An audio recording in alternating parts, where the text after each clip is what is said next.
I wish I was in the burn, not in not at home, but can't be everywhere at once.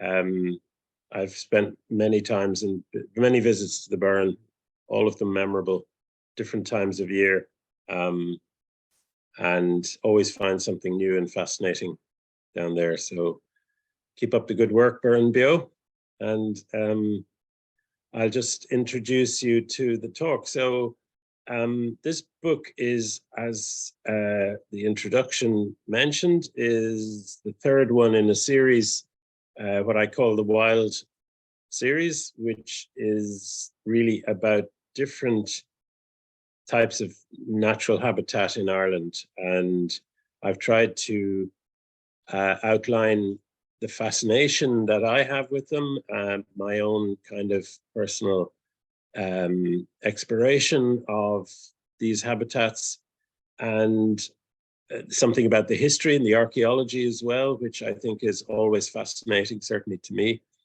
And then a little bit about the kind of, some people say the bad news, but the kind of, the threats that they are under, and then trying to end on a positive note with, some suggestions, ideas, and examples of what we can do to try and protect these places, which are so invaluable and so irreplaceable in our country.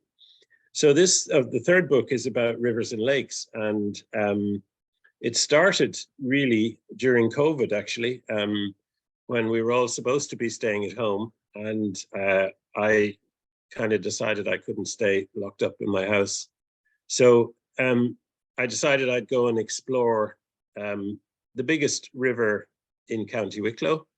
Well, the biggest river that's completely in County Wicklow, which is called the Avonmore. And as any Irish speaker will know, that comes from the Irish word Avonmore, two Irish words, Avon and More, which mean big river. And this famous view of Glendalough is part of that system. It's one of the headwaters of the Avonmore system, which flows out of the glens on the east side of Wicklow. So many of the famous valleys, Glendalough being the most famous. So here on the right is a map of the Avonmore system. It's probably not very visible to you, the background, but I can just tell you that at the top of the map, is that okay, Anjali? You can see that, okay? I can see the map, yeah. Yeah, at the top of the map is the border with County Dublin, and at the bottom of the map is the border with County Wexford. So it flows right down through the east side of the county, east of the mountains, from the national park, right down through the valleys and out to sea at Arklow, which is the southernmost town in County Wicklow. And this little bird, the dipper, is kind of a symbol of the river. It's a symbol of many rivers, actually, all over the country.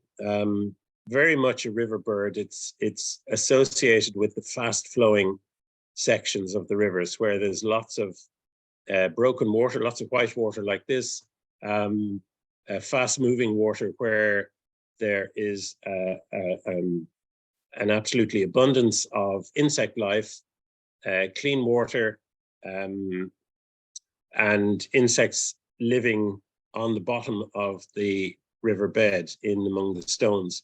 And that's what this bird does. It has this, it's unique among the songbirds in that it can dive into the water completely submerged, swims along the bottom of the riverbed, or even walks on the riverbed, picking insect larvae and so on off the stones or from under the stones even, and lives like that. So it never leaves the river. It's there winter and summer, totally dependent on the river system, and without it couldn't survive. So the dipper, well known to many people who, walk along the banks of rivers. Lovely little bird, about the size of a blackbird, with this white bib underneath, which the blackbird doesn't have, of course. So I was just fascinated by how the river changes from its source down to the sea. And so I began with walking to the source right up to the Dublin Mountains, really, near the mountain of Kippure, which many people will know has the RTE mast on the top. Here the river is a little trickle. Of course, there are many other tributaries, not just this one. It's like the upturned roots of a tree, if you can imagine that, with all the tiny little roots sticking up in the air as the tributaries, and they flow off many different valleys and mountainsides and so on. But it's quite acidy up here. There's heather everywhere and peaty soils, but the river is very fast flowing, full of oxygen, but quite poor in plants in the water. The nutrient level in the water is very low because it's flowing off an acid bog, and it doesn't have much in the way of the essential plant nutrients. However, the landscape here is not as it should be, and the evidence is here in the peaty soils, because all through this area there are the remains of former woodland. These are pine stumps. You can see from the kind of redness of the broken timber there that these were once pine trees, probably thousands of years ago, growing here on the mountainside, but were either cut down or burnt, or indeed enveloped by a growing bog, and the whole area is covered in bog now. And it should really still be wooded, but unfortunately, there are large numbers of deer on the mountainsides, and they're beautiful animals, all right, but they are not native deer. They are introduced Japanese Sika deer, and they, of course, are grazing intensively, and any young tree seedlings that take root tend to get grazed out straight away, not just by deer, but by sheep and indeed by goats.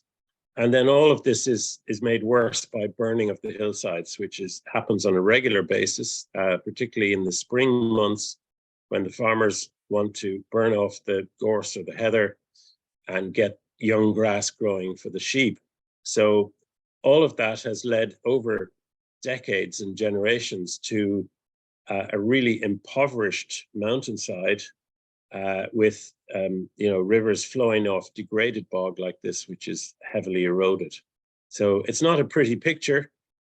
We tend to think of the mountainsides as being pristine and beautiful and unspoilt, but in actual fact, they're nothing like they should be.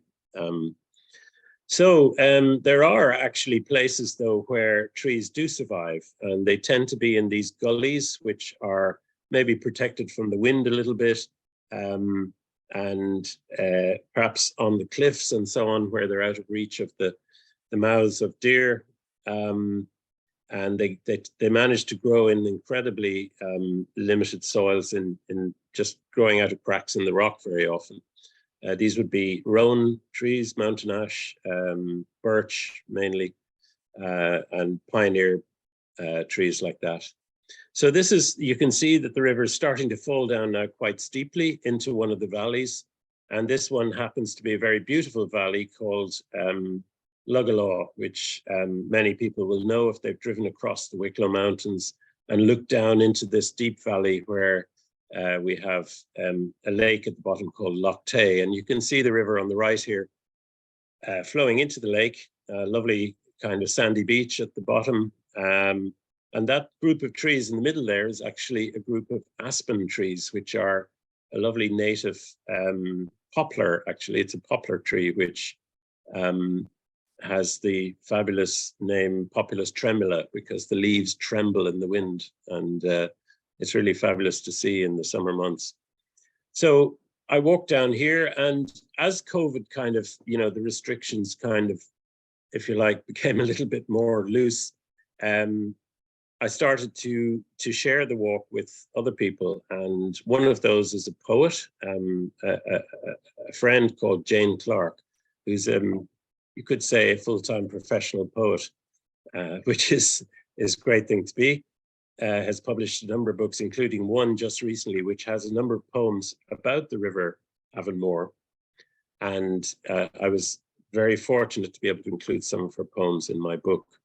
But this is one place that really inspired us, and we walked here together along the shores of Loch Tay, and that day there was a big wind, and it was whipping up the surface of the lake into these what we call twisters. So Jane wrote a poem about that, and I took some pictures, and I couldn't help thinking of a painting that I know by a Swedish painter. I think his name is Malmström, and this is the painting, which is his idea of water nymphs. And these were on a lake in the moonlight in Sweden, that he likened these twisters to fairies, essentially, in the moonlight. So I just love that analogy with the twisters that we saw on the lake here. So as we moved down, then we passed through another big lake called Loch Dan. And then we came to a place called Anamo, which again, Irish speakers will know means the ford of the cows, where cattle were driven through the river. This is not the ford, but it just gives you an idea of how wide the river has become, and it's slowed down considerably. There are lots of pools, and this is a friend of mine who's sitting on a seat on the grounds of the film director John Boorman, through whose land this river flowed. Now, John has just sold his house recently after 50 years of living on the banks of the Avonmore.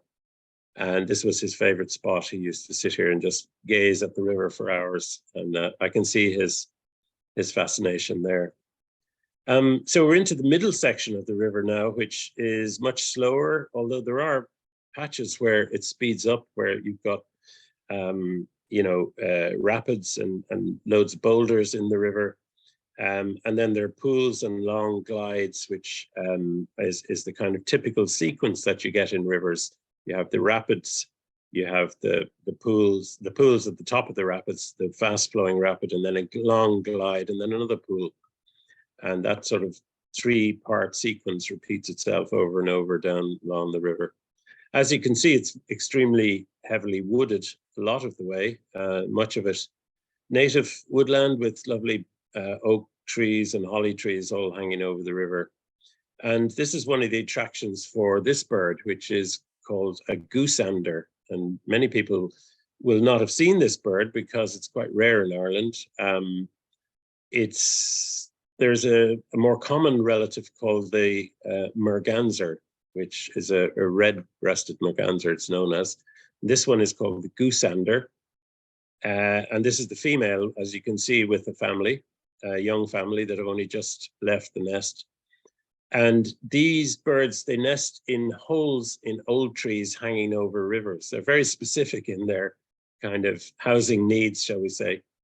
And because there are not that many very old trees with lots of big cavities in them, National Parks and Wildlife Service have put up a whole series of nesting boxes attached to trees along the edge of the river. And these have been used in many places by the goosanders. So they'll go into the box. It's like a very large blue tit box, if you can imagine that, with a large hole in the middle, and they raise their chicks.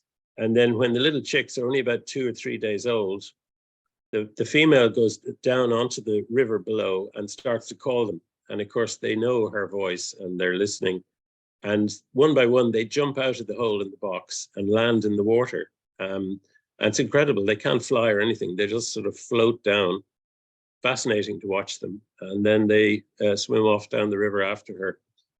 Because she can't feed them in the box. They have to get onto the water before they can feed and grow. So that's the goosander. So here's another little section in the middle. This is called Jackson Falls. Very beautiful spot. I go back again and again, different times of year here. And it's fascinating to see it after a flood or during a flood, when the whole place is powering through. There's a narrow gap in the rocks here, and the water just surges through. Kayakers love to use this and shoot over the rapids. And then we come down to the well-known Vale of Clara, which is sort of between Lara and Rathdrum. And this is all nature reserve. It's all very old, long-established native woodland. And the water's beginning to speed up again here. As you can see, it's quite broken, but lovely place to walk. Very peaceful, no houses in this section. It's all nature reserve on both sides. But there is a new bridge crossing it, which has been installed by, I think, combination of Wicklow County Council, NPWS, Quilcha, and a number of other agencies, which allows walkers to cross to the other side and go into the other woodland on the opposite side, which is a fantastic addition to the area and allows access to the big estate at Avondale, the home of Charles Stewart Parnell. But before you get there, there's a slightly worrying activity going on here. As you can see, there's some sort of dumping going on in the river, reclaiming parts of the channel for the neighboring land. And I never fully understood this. I reported it to the fisheries board. I didn't get much reaction from them at all. But really, there shouldn't be any activity going on in the channel of a river like this. It could be that they're digging it out because it's accumulated or something, but it seems a bit pointless to me. If it's a natural gravel bar, it should just be left there. So I mentioned Avondale. This is part of the estate. A friend of mine kayaking, I went kayaking on the lower stretches of the river just because it's the easiest way to see it. And you can see in the background a railway bridge because the main Dublin to Wexford railway passes through this valley. And it's like the strands of a rope. The river and the railway are intertwined the whole way down. So there are about 6 or 7 bridges on this stretch, which you pass under in the kayak. Lovely stretch to go in a canoe. So at this point, then we come to the famous meeting of the waters, which was made famous, I guess, around the beginning of the 19th century by the poet and songwriter Thomas Moore, who went to visit the meeting of the waters and was so struck by, I suppose, this idea that, you know, the waters are meeting and people are meeting. And I guess he was in a romantic mood, and he saw the fusing of 2 rivers into one. You can see that the Avonmore and the Avonbeg become the Avoca River from here on. So it changes its name, as many rivers do actually, from their source to the sea. They often have different names, the upper and lower stretches. Yeah, so there's another interesting thing. If you stand on the point of the, I don't know if I can show it, it's my cursor show there. If you stand on the point where the 2 rivers join, you can see a clear difference between the 2, because the flow from each of the rivers stays separate for a while before it actually mixes. And you can see that the main river, Avonmore River, coming from the top of the screen, is much more greener, and there's much more algae growing in it, because there's a lot more enrichment than there is from the Avonbeg, which is a much cleaner, more pristine river coming out of a unspoiled valley, you could say, with little or no farming in it. And this is part of the Avonbeg River. You can see how beautifully clear the water is. Lovely stony bed there, stony riverbed. And this is one of the many places here where I saw kingfisher flying past. Probably the other classic river bird in Ireland, much more common than people usually think, but usually just seen as a kind of blue and orange flash as it flashes away down the stream. Very rapid wing beats, and it likes to nest in sort of steep, earthy banks where there's a vertical drop into the river. And this is because, again, it likes to feed its young in this burrow, and then when the young are ready to leave the nest, they just drop straight into the water, just like the gooseanders. So they're safe, if you like. They're not having to struggle across dry land to get to the water. So then we pass down through the village of Avoca, which many people may have heard of through the famous Avoca hand weavers, and of course the nationwide chain of shops and so on called after this little village. You can see the river in the middle there, just a single bridge. And this is one of the places that I go regularly to see these birds, the red kites, because this is where they were reintroduced to Ireland after an interval of, I don't know, 300 years or something when they were last breeding naturally. But they were completely exterminated by poisoning and by persecution. And they had to be reintroduced from a population in central Wales. And they've been breeding really successfully. I have them over my land here in Wicklow all the time. I see them every day, and they are really fascinating birds. They almost just drift on the wind like this, using the tail like a rudder, and you'll see them cruising over along the river and down the river banks, hunting for small prey and for insects and things like that. And then finally, we come to the sea at Wicklow, as I mentioned, which is small town, used to have a lot of industry and fisheries, which doesn't have much of anymore. But you might notice, if you look in the bottom right-hand part of that picture, kind of browny stain on the water out at the mouth of the river. And as you might expect, that is partly to do with sewage from the town, which is still currently going untreated into the river. And of course, it affects the whole tidal area right up here, and also out to sea. But it's also one of the most seriously polluted rivers in the country, because in the upper part of the valley, particularly around Avoca, there was a history of copper and zinc mining, and all the tailings, if you like, where the waste stone was piled up, or the dust often, are still leaking heavy metals into the river. A century after the mines closed, not quite a century, but nearly. And that has led to serious pollution over the years.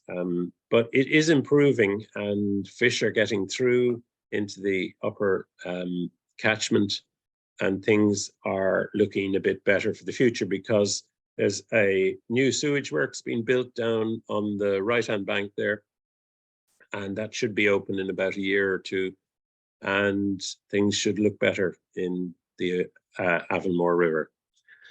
So you can see how a river like that, this is just one example of many in the country, can change from its source to the sea, from the mountains down through the lowlands and out to its estuary, in many different ways, through the landscape, through its history, and through the nature that lives there. So I just wanted to expand out then to other rivers in the country. And of course, there are probably thousands, definitely hundreds of large rivers. And these are the longest rivers in Ireland, or the biggest catchments in some cases, meaning the biggest area of land that drains into them. The longest, of course, by far is the Shannon, which so far I think has about 10,000 kilometers of channel have been measured. And that would include right up into the headwaters. I think about 11 counties can claim parts of the Shannon, which is amazing, really, given we've only 32 counties on the island. But there are quite a lot of other big rivers as well, and I list them at the bottom left there. I don't need to read them out. And those are just the big ones. Of course, there are many, many smaller ones. The one on the right is a picture of the River Liffey and its upper section, middle sections, where it's slowed down and it's full of water plants, both submerged and emergent, sticking up out of the water. So our old friend, the otter, beautiful animal. I've been very lucky to see otters a number of times. Sometimes kind of predictably, where you have seen them before, where I've seen them before, sometimes completely by accident. For example, I was walking on the banks of the River Shannon some years ago, and I suddenly found there was some baby otters around my feet. I heard the squeaking noise, and they kind of came running out of the vegetation and kind of startled me, and I startled them, I guess. And they just ran around in circles around me, 3 little baby otters. I couldn't believe it. So I just froze, and then I could hear the adult calling from the bank of the river, loud sort of whistling noise. And suddenly the little otters stopped what they were doing, and they listened, and then they raced off to the bank of the river, and I just retreated. But that was a wonderful experience, and you're the closest encounter I've ever had with wild otters. So they're very common, much more common than people think. This is the map from the National Biodiversity Data Centre, and you can see almost every square in the country has a record, at least one record of otters, and some have many. And this is because they are present both in the sea and in freshwater, in rivers, lakes, ponds, canals, even in, artificial waterways that you wouldn't expect them in cities, and all sorts of places. And they seem to be relatively tolerant of pollution, but not of disturbance. So if there's a lot of disturbance, they won't occur there. Or they only occur at nighttime if it's a very disturbed area. On the West Coast, where there's much lower population of people, they're very often out during daytime, and I've seen them on shorelines and river mouths and everywhere.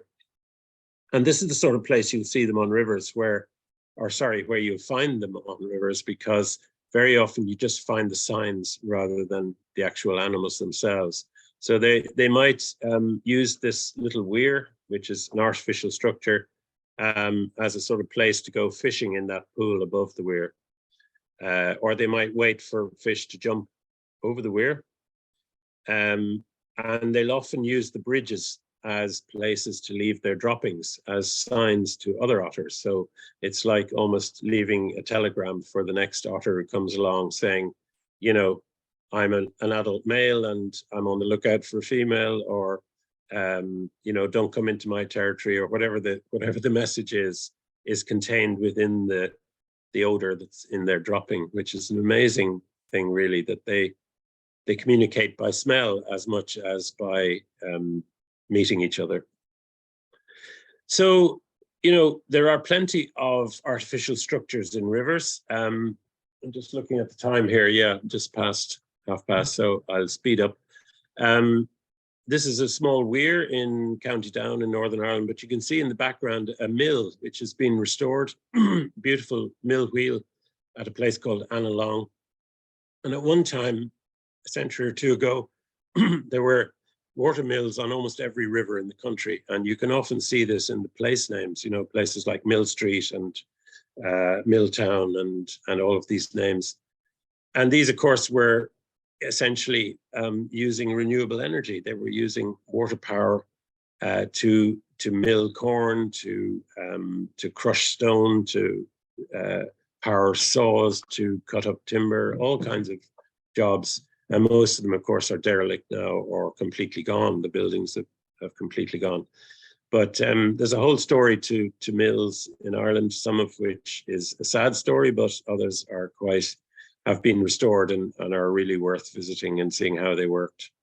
I've always been fascinated by the power in waterfalls and in falling water. And of course, that's what mill wheels use, is the power of gravity carrying the water down. This one is quite close to the burn, as you know. This is Ennistimon, the falls here, which are wonderfully fascinating to stand and watch for a long time, because it's constantly changing and the light is changing and so on. But this is just one sort of waterfall. It's a natural one, which is, it looks kind of artificial because of the houses, but those are natural beds of shale, I think, not limestone, but sort of, you could say, related to limestone. And the water's just pouring over those steps. But here's another different type of one. This is the second highest waterfall in Ireland at Powerscourt in County Wicklow. It's 150 meters high, so it's a pretty tall. And this is during low water period. It can be much more dramatic than that when all of that rock is covered with water after a big flood. There's a big story, the long story to this one, but I won't tell it now because I haven't time. Freshwater pearl mussel is one that is really important in our rivers. It's probably one of the most threatened species in Ireland. Seriously in danger of extinction in Ireland. And Ireland actually holds, one of the main populations of freshwater pearl mussel in Ireland. They are incredible creatures. They can live up to 150 years old, an individual shellfish.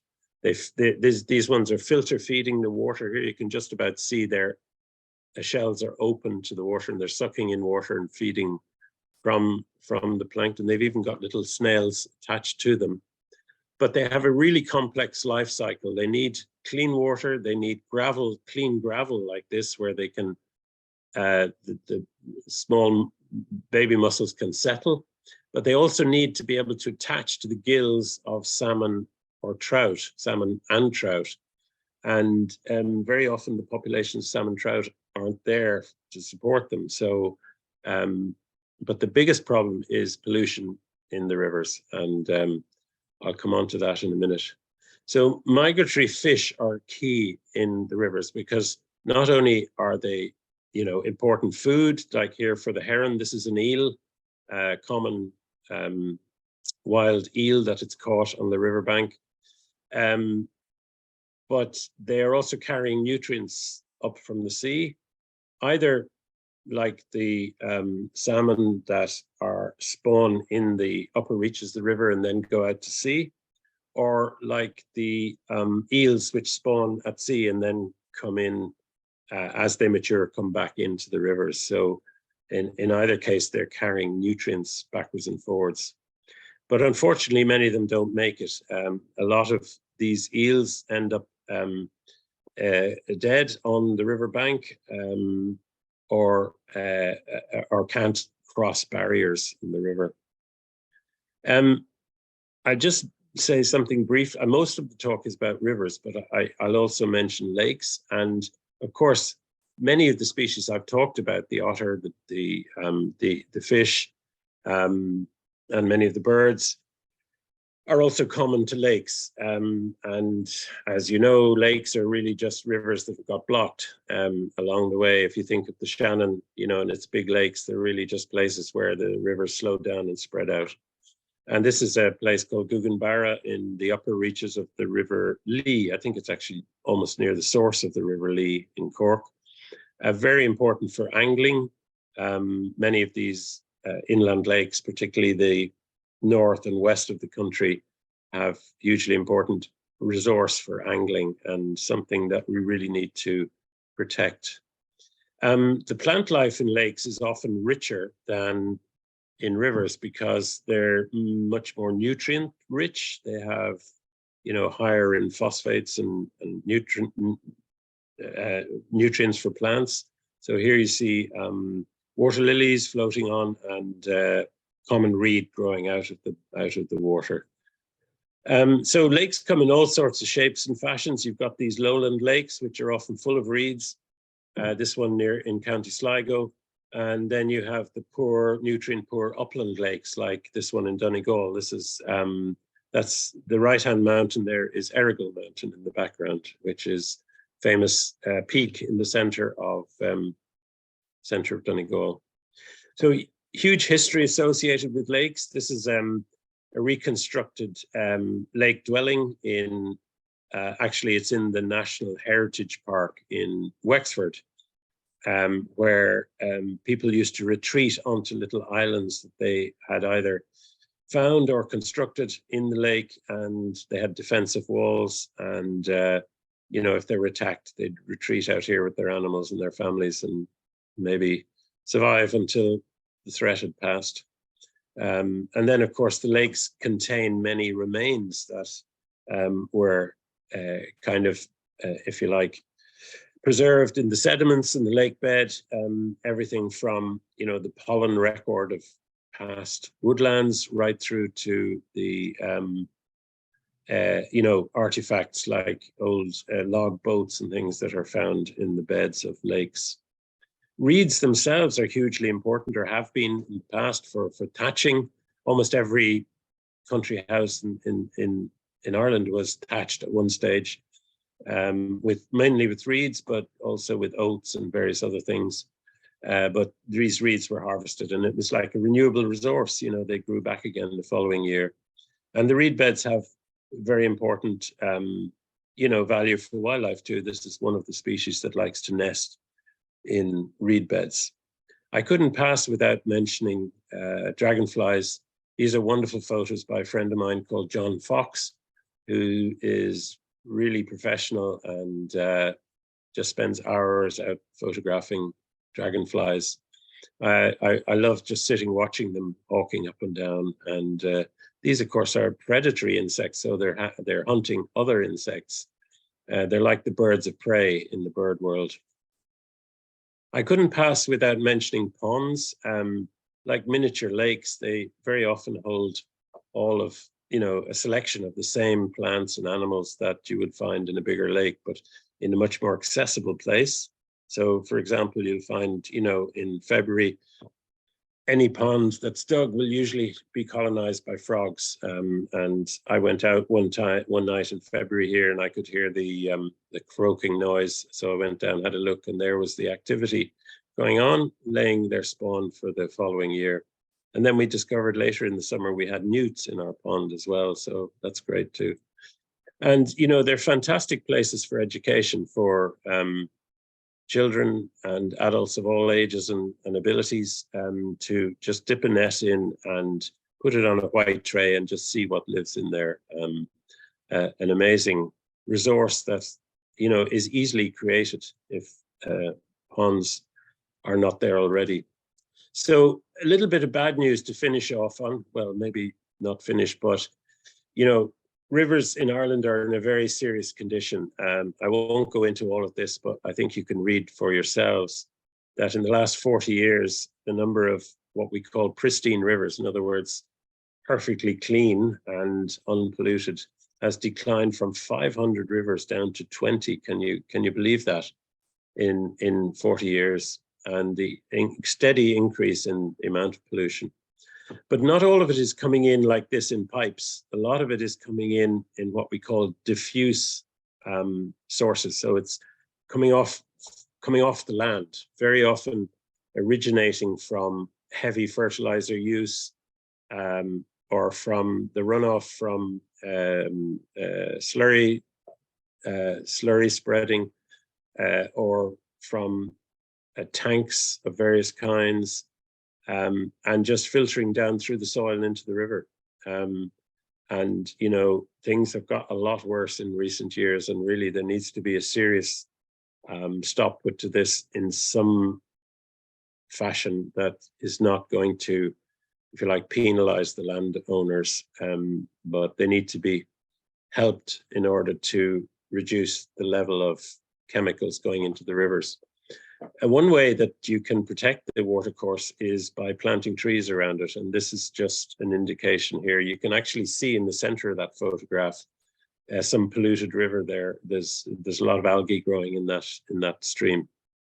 But the planting of trees around will help to absorb some of the nutrients coming off the surrounding fields.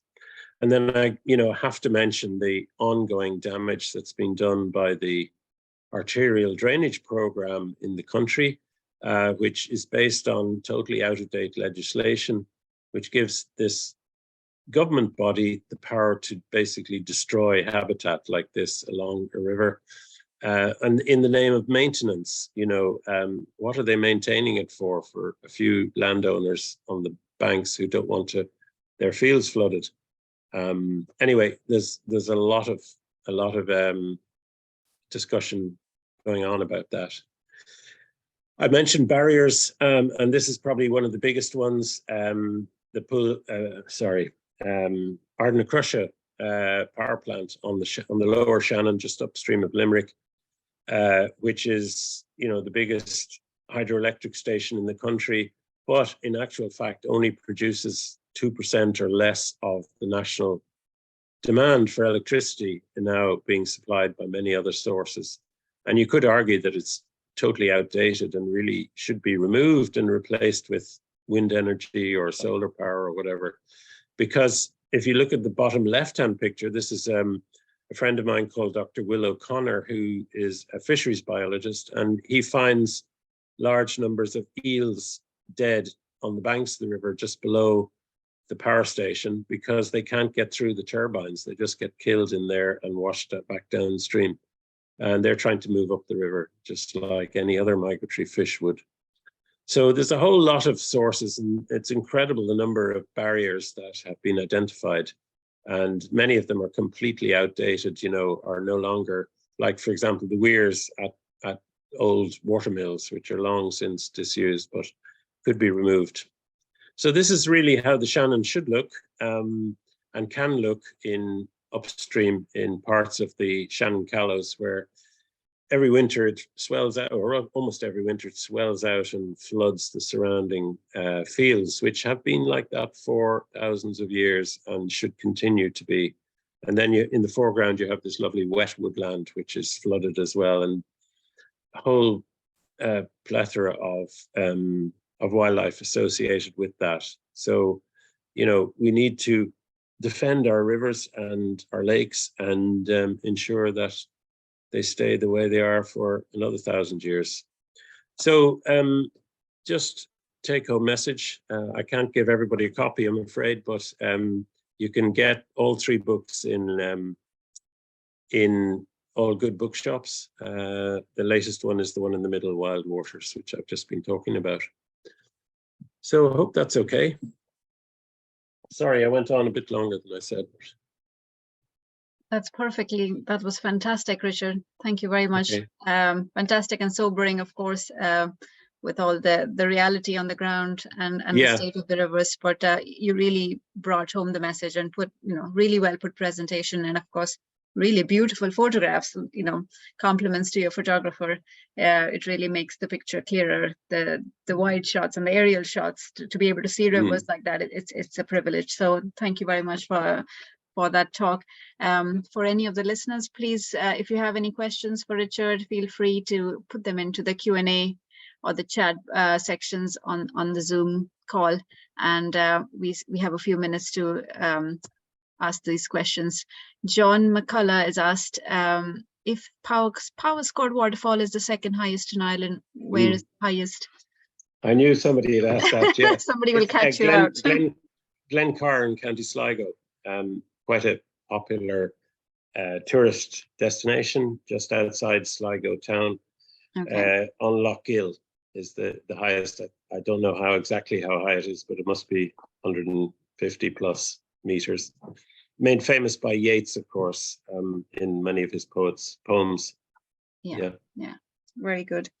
There's a couple of other comments. 500 pristine rivers in 1980 and 20 in 2020. That's a debacle, to say the least.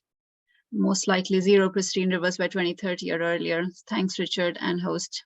Says one of the attendees. Neve says, I really found that talk superbly interesting. Many thanks for all the information. So really good, Richard. Wonderful talk, Richard. Thank you. If we see pollution in waterways, to whom should we report it, and how effective can such complaints be? Well, I think in the first instance, County Council, because they have people who can go out and inspect, and most of the county councils would have water sections. If you don't get any joy from that, try the Inland Fisheries Ireland, IFI, and they have offices around the country as well. And then there are associated organizations. There's one called Law Pro. I won't bother you with the details, but it's a kind of it's based in the county councils, and they are responsible for I suppose, trying to improve water quality in the rivers. There are many different organizations. We now have a whole series of county river trusts, which are voluntary organizations. They're, what would you call them? Non-government organizations that sort of are trying to bring together communities to protect their local river and to educate themselves about it and value it as well. I know that the Burren, and particularly North Clare, is short of rivers because most of your water's underground. But you do have is it the Clare River? And so the River Fergus, I think, is the only one that's the only one, above the ground. Yeah, that was actually one of the questions I had for you, Richard. Have you noticed when studying the maps of rivers in Ireland over time, has there been any changes to the number of rivers? Have certain rivers disappeared, or, you know? Disappeared altogether? I don't think so, no, because the water has to go somewhere. No, as in maybe be human influence, or, you know, have they? Have there been? Yeah, many of them have been badly damaged by, as I said, drainage, by water pollution, and just general kind of human interference, straightening of rivers, you know, and all this kind of thing. Yeah. But we do have probably more kind of natural river channels left than many other European countries, in proportion to our size, I suppose. I mean, for example, today I was walking along a section of the River Liffey, not far from Dublin City, Lucan, just out along the N4. And it's absolutely beautiful, you know, natural curving river with lots of rocks in the middle. And but then, you know, there's a reservoir upstream at Leakslip. There are weirs along it which prevent fish moving upriver.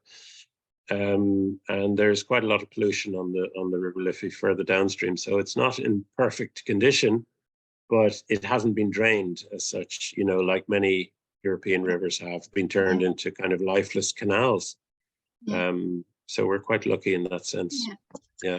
And if any of the, you know, lay people like me are visiting a local waterway or a lake or stream, are there any easy indicators that tell us this is good quality water?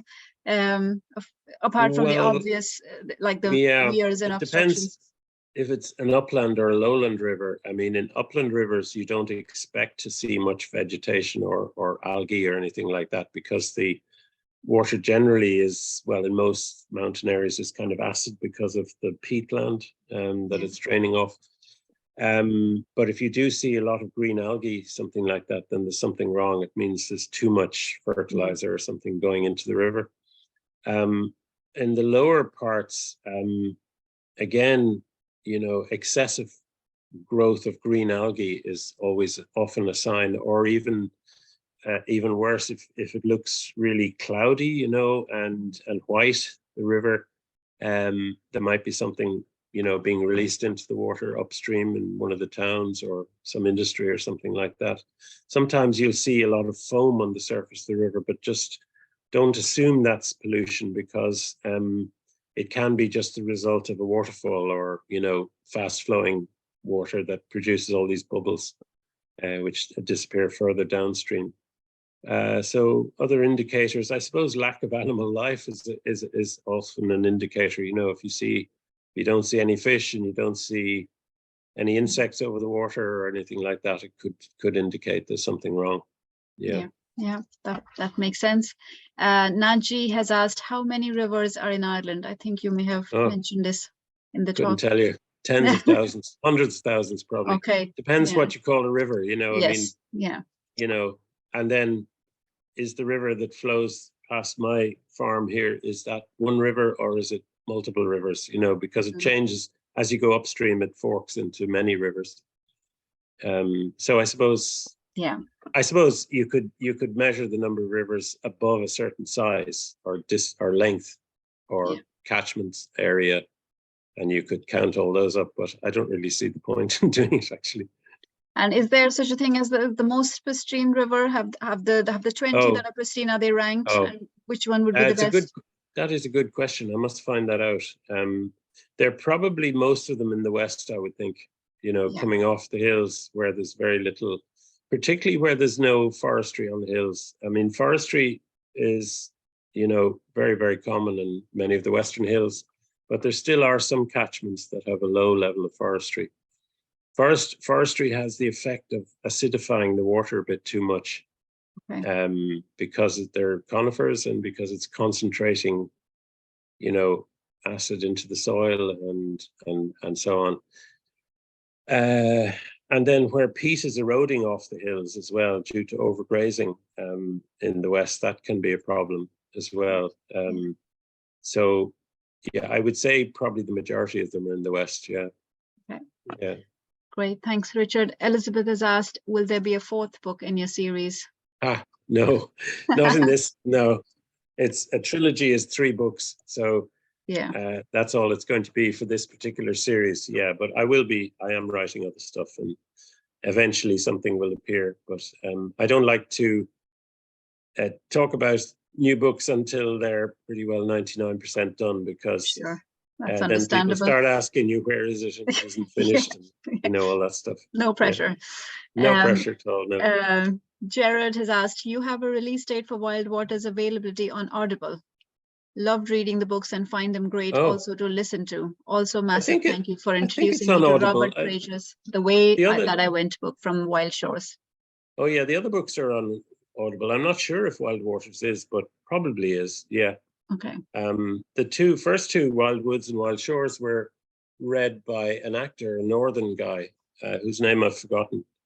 And he had trouble pronouncing some of the Irish names, but otherwise it was okay. Yeah, they asked me if I wanted to do the narration, but when I realized it was 60 hours of recording for the book, I thought, no, I've got other things to do with 60 hours. Yes. So they got an actor to do it. Okay. Yeah. Very good. Tony Carey says, excellent talk. Thank you. Arthur has said, very interesting, both specifics and general overview. Thank you very much. Blast from the past here, Richard. Many memories from decades ago. Arthur who's Travers. that? Arthur Travers. Oh, yeah. Yeah. Wow. Your friend there. Many years ago. Yeah. Yeah. Very good. So people are all over the country. This is not just the Burren. It's not just the Burren. No, people are tuning in from, if some of you are still there, let us know where you're tuning in from for the talk this evening. Or very often we find some there's people tuning in from US and Australia and England, of course. So it's great. And then, as we've recorded this talk, and it will be available on YouTube if you wanted to share it with your friends later on, just look up Burren Bio's YouTube channel. So I think that's really it. We're coming to towards 9 o'clock. So if there is from Rowan, County Clare, one of the listeners, if there's no other questions, we might call it a day. But thank you, Richard, for taking the time and sharing the wonderful story of your book, and wishing you the very best with it. I hope it's widely read. And I wish that I will be back in the Burren before too long. Yes, looking forward to it. I think the last time you came was 2019 for Burren in Bloom. Oh no, I was there last year. Was it last year? I went to the Burren College of Art. No, the driving of the cattle up to the hills. Oh yeah, sorry, no, you spoke at the last time you spoke at Burren in the Burren as a speaker. Yeah, that was in Bloom. Yeah, that's right. Yeah. But hopefully we'll have you visiting us soon again. Yeah. Okay. Great. Have a good night. And thanks everyone for attending. Yeah. Talk soon. Bye.